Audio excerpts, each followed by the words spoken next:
Hello স্পাইন্ট, দেখো ভাই, আমি তোমাদেরকে বারবার সতর্ক করি।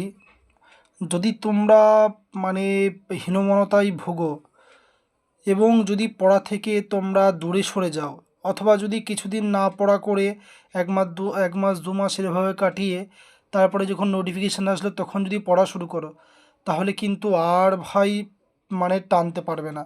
আবার সেই ব্যর্থতায় পুনরায় ঘুরে আসবে। দেখো, আমি বারবার বলছি তোমাকে, বাচ্চা ছেলেরা এত পরিমাণ পড়াশোনা করছে এবং এত সফল কাম হচ্ছে, তুমি তাদের সঙ্গে রেসে পারবেই না।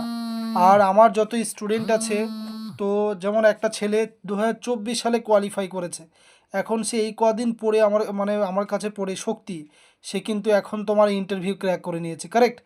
ইন্টারভিউয়ে অ্যাপিয়ার হবে, আর ইন্টারভিউ এত সুন্দর দিচ্ছে, আজকেই দিল। তা তোমাদের কি বলবো। তো যারা ছোট ছেলে আছো, মাধ্যমিক এইচএস পাস করলে, তারা ভাই ভেবো না যে আমরা পারবো না। তোমরা কিন্তু পূর্ণ হচ্ছে আরও ভালো পারফরমেন্স করতে পারবে, যদি তোমরা একটু ভালো করে তোমাদের কি বলবো, যদি তোমরা সতর্ক হও, সচেতন হও, এখন থেকে পড়া স্টার্ট করো। আর আমি বলেইছিলাম, আমাদের মাননীয় মুখ্যমন্ত্রী, ইনি সর্বস্তরকে খুশি করতে চাইবে, ওই জন্য বাচ্চাদেরকেও এখন টাকা দেবে বলছে। মাধ্যমিক পাস, এইচএস পাস, শুনলাম নাকি টাকা দেবে, লক্ষ্মীর ভাণ্ডারে 500 টাকা করে বাড়িয়েছে।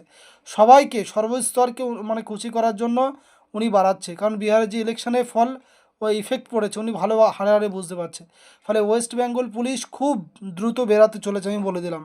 কিন্তু বেরানোর পর যদি ভাবো যে না, আমি প্রিপারেশন করবো 2 মাস পরে একবারে পুরো ফাটিয়ে দেবো, পাস করে যাব, আবার কিন্তু ব্যর্থতার সম্মুখীন হতে হবে।